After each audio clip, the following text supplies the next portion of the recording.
Hey, ladies, and a few of you guys. My name is Edward Bailey. I want to talk to you a little bit about an issue that I see in addiction treatment. The opioid epidemic of the early 2000s really did create this crisis of unprecedented levels. You may remember a story that was done a couple years back called the Heroin Triangle. What the story was really saying was that in the kind of wealthy suburbs of northern metro Atlanta, there's been a 4,000% increase in heroin-related deaths. 4,000%. What is created on the back end of this is this boom of for-profit, short-term treatment centers. Okay, they really actually have some pretty poor outcomes. Addiction treatment has become this really big business that is funded by insurance companies. If your loved one needed to go to treatment today, you're going to pay about $1,000 a day. Do the math. 30 days, $30,000. In Georgia, here where we are, in the last 15 years, there's been a 300% increase in these short-term for-profit treatment centers.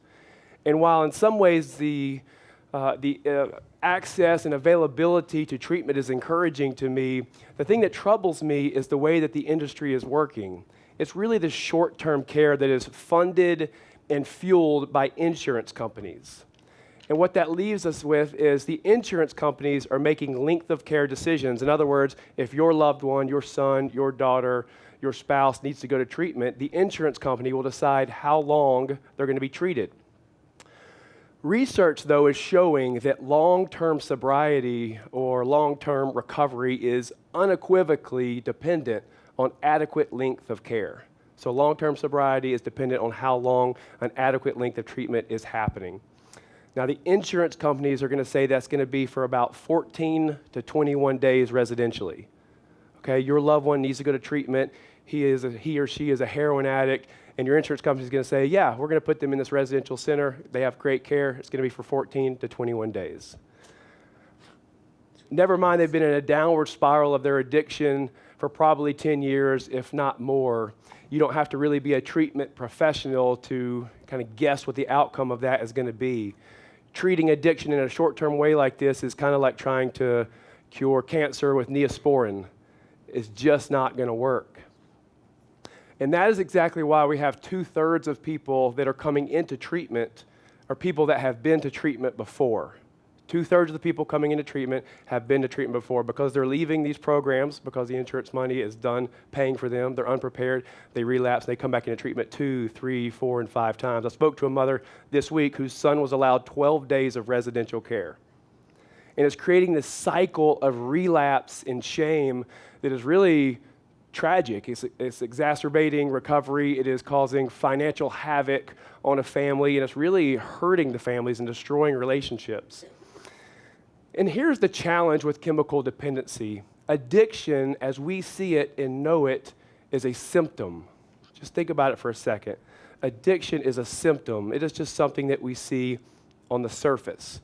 Or think about it like this. Think about like an apple tree. Addiction is the fruit, not the root. It is the thing that we see.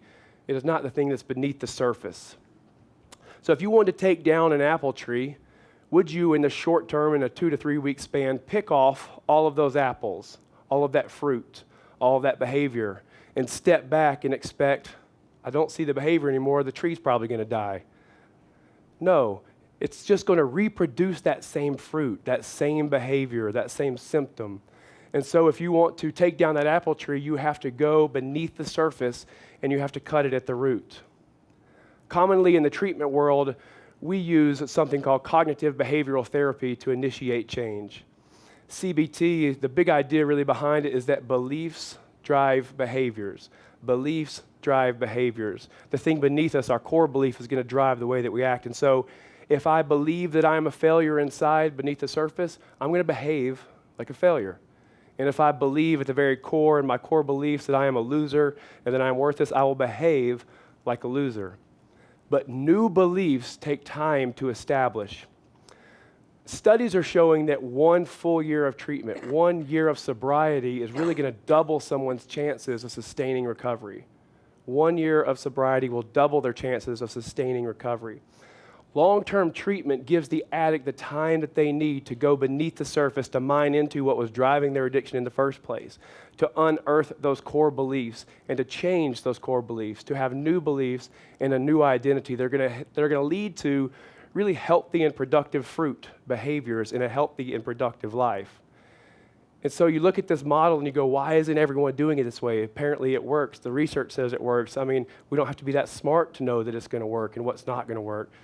Well, the truth of the matter is that individual care from licensed professionals is really expensive.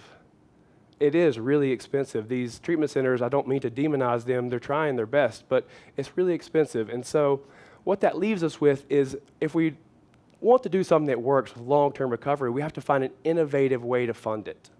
And that is where the community comes in. Because addiction is no longer 2 and 3 layers removed from us, it's affected all of us. It is now a complete community issue.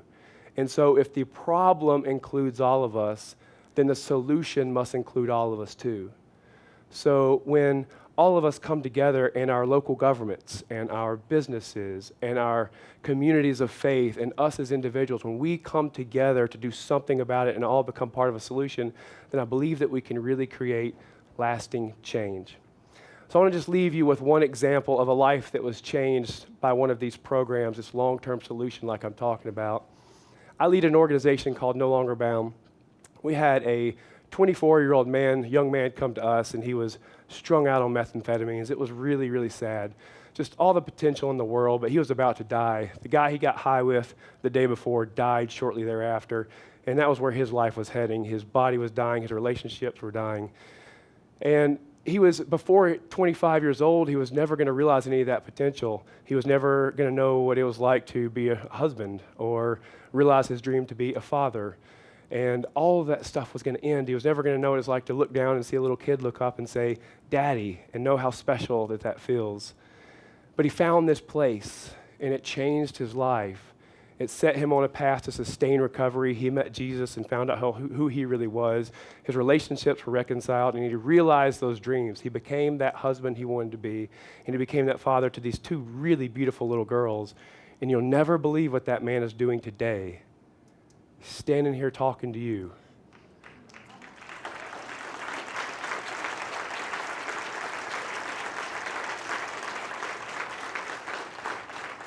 So I believe that there is hope and that there is an opportunity to change, and we can all be a part of that.